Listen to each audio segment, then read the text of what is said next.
ಚಿನ್ನ ಬೆಳ್ಳಿ ಲೋಹಗಳಲ್ಲಿ ನಿರಂತರ ಇಳಿಕೆ ಮುಂದುವರೆದು ಇವತ್ತು ಮಾರ್ಚ್ 25ರಂದು ಮತ್ತೆ ಹೆಚ್ಚಾಗಿದೆ. ಮುಂದಿನ ದಿನಗಳಲ್ಲಿ ಹಳದಿ ಲೋಹದ ದರ ಹೇಗಿರುತ್ತೆ ಎಂಬ ಚಿಂತೆ ಗ್ರಾಹಕರಲ್ಲಿ ಹಾಗೂ ಹೂಡಿಕೆದಾರರಲ್ಲಿ ಕಾಡುತ್ತಿದೆ. ಇರಾನ್ ಯುಎಸ್ ಯುದ್ಧವು ಚಿನ್ನದ ಬೆಲೆಯ ಮೇಲೆ ಹಾನಿಕಾರಕ ಪರಿಣಾಮ ಬೀರುತ್ತಿದೆ. ಇರಾನ್ ಸಂಘರ್ಷವು 4ನೇ ವಾರಕ್ಕೆ ಕಾಲಿಟ್ಟಿದ್ದು, ಯುದ್ಧ ಆರಂಭವಾದಾಗಿನಿಂದ ಚಿನ್ನವು 15% ಕುಸಿತ ಕಂಡಿದೆ.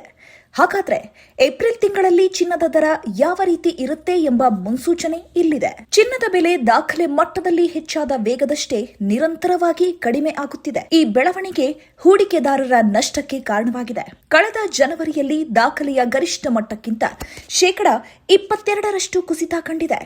ಪ್ರತಿ ಬಾರಿಯೂ ಹಣದುಬ್ಬರದ ಸಂದರ್ಭದಲ್ಲಿ ಬಂಗಾರವನ್ನು ಲಾಭದ ರಕ್ಷಣೆಯ ದೃಷ್ಟಿಯಿಂದ ಖರೀದಿಸಲಾಗುತ್ತಿತ್ತು. ಅದರ ಮೇಲೆ ಹೂಡಿಕೆ ಹರಿದು ಬರುತ್ತೆ. ಸದ್ಯ ಯುದ್ಧದ ಕಾರಣದಿಂದ ಇಂಧನ ಬೆಲೆ ಏರಿಕೆ ಆಗ್ತಿದ್ದು, ಅದರ ಬಡ್ಡಿ ದರವೂ ಹೆಚ್ಚಾಗಿಯೇ ಇರುತ್ತೆ. ಇರಾನ್ ಮೇಲಿನ ಇಸ್ರೇಲ್ ಮತ್ತು ಅಮೆರಿಕದ ಜಂಟಿ ಯುದ್ಧವು ಹಣದುಬ್ಬರದ ಭಯ ಹೆಚ್ಚಿಸಿದೆ. ಇಂಧನದ ಬಡ್ಡಿ ದರ ಕಡಿತದ ಮೇಲಿನ ನಿರೀಕ್ಷೆಗಳು ಹೆಚ್ಚಾಗಿವೆ. ಇಂತಹ ಜಾಗತಿಕ ಬೆಳವಣಿಗೆಗಳ ಮೇಲೆ ಚಿನ್ನದ ಬೆಲೆ ಏರಿಳಿತವಾಗ್ತಿದೆ. ಈ ಬೆಳವಣಿಗೆ ಮುಂದಿನ ಅಲ್ಪಾವಧಿವರೆಗೆ ಹೀಗೆ ಮುಂದುವರಿಯುತ್ತದೆ ಎಂದು ತಜ್ಞರು ವಿಶ್ಲೇಷಣೆ ಮಾಡಿದ್ದಾರೆ. ಏಪ್ರಿಲ್ ಚಿನ್ನದ ಬೆಲೆ ಮುನ್ಸೂಚನೆ. ಬಂಗಾರದ ಬೆಲೆಯ ವಾತಾವರಣ ಸದಾ ಉತ್ತಮವಾಗಿರಬೇಕು. ಆದರೆ ಮೊದಲು ಹೆಚ್ಚಿನ ಲಾಭ ಗಳಿಕೆ, ನಂತರ ದಿವಾಳಿತನವೂ ಕಂಡು ಬರ್ತಿದೆ ಎಂದು ವಿಶ್ವ ಚಿನ್ನದ ಮಂಡಳಿಯ ಹಿರಿಯ ಮಾರುಕಟ್ಟೆ ತಂತ್ರಜ್ಞ ಜಾನ್ ರೀಡ್ ಹೇಳಿದರು. 2025ರ ವಹಿವಾಟುಗಳು ಮುಕ್ತವಾಗಿದ್ದು, 2026ರ 3 ತಿಂಗಳು ಕಳೆದಿದ್ದೇವೆ. ಇನ್ನಷ್ಟು ಚಿನ್ನ ವಹಿವಾಟು ಕಾಣಲಿದ್ದೇವೆ. ಹೀಗಾಗಿ ದರದ ಮೇಲೆ ಹೆಚ್ಚಿನ ನಿರೀಕ್ಷೆ, ಆತಂಕಗಳು ಇಂದಿನ ಸನ್ನಿವೇಶದಲ್ಲಿ ಸೃಷ್ಟಿಯಾಗಿವೆ ಎಂದಿದ್ದಾರೆ. ಯುದ್ಧ ಆರಂಭದ ಬಳಿಕ ಬಂಗಾರದ ಒಂದು ದಿನದ ಜಿಗಿತ ಮತ್ತು ಕುಸಿತಗಳು ಗ್ರಾಹಕರು, ಹೂಡಿಕೆದಾರರಿಗೆ ತೀವ್ರ ಆಘಾತ ಉಂಟು ಮಾಡುತ್ತಿವೆ.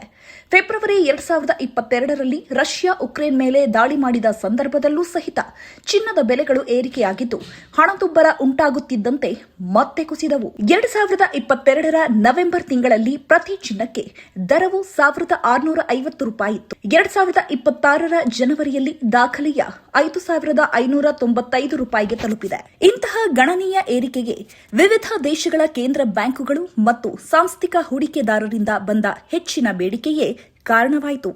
ಈ ದಾಖಲೆಯ ಏರಿಕೆಯಿಂದ ಚಿಲ್ಲರೆ ಮಾರುಕಟ್ಟೆ ಮೇಲೆ ಒಂದಷ್ಟು ಪರಿಣಾಮ ಬೀರ್ತು. ಗರಿಷ್ಠ ಏರಿಕೆ ನಿರೀಕ್ಷೆ ಇದೆಯೇ? ವಿಶ್ವದ ಪ್ರಮುಖ ಚಿನ್ನದ ಖರೀದಿದಾರ ಚೀನಾದಲ್ಲಿ ಷೇರು ಮಾರುಕಟ್ಟೆಗಳಲ್ಲಿ ಕಳೆದ 1 ವರ್ಷದಲ್ಲಿ ದರ ಅತಿ ಹೆಚ್ಚು ಕುಸಿದಿದೆ. ಮೊನ್ನೆ ಸೋಮವಾರ ಮುಂಜಾನೆ ಚಿನ್ನದ ಬೆಲೆ ಕನಿಷ್ಠ 4,098ಕ್ಕೆ ಇಳಿಕೆಯಾಗಿದೆ. ಇದು ಕಳೆದ 4 ತಿಂಗಳಲ್ಲಿ ಅತ್ಯಧಿಕ ಇಳಿಕೆ ಎನ್ನಲಾಗಿದೆ. ಯುದ್ಧ ಸದ್ಯಕ್ಕೆ ಮುಗಿಯುವಂತೆ ಕಾಣಿಸ್ತಿಲ್ಲ. ಮಾರ್ಚ್ ಕಳೆಯಲು ಇನ್ನೊಂದು ವಾರ ಬಾಕಿ ಇದೆ. ನಂತರ ಏಪ್ರಿಲ್ ತಿಂಗಳಿನಲ್ಲೂ ಚಿನ್ನದ ದರ ಏರಿಳಿತ ಇದೇ ರೀತಿ ಮುಂದುವರಿಯಲಿದೆ.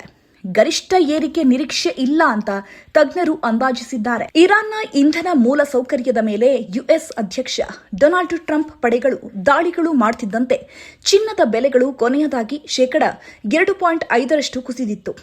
ಆಗ ಪ್ರತಿ ಔನ್ಸ್ಗೆ $4,377 ಕುಸಿಯಿತು.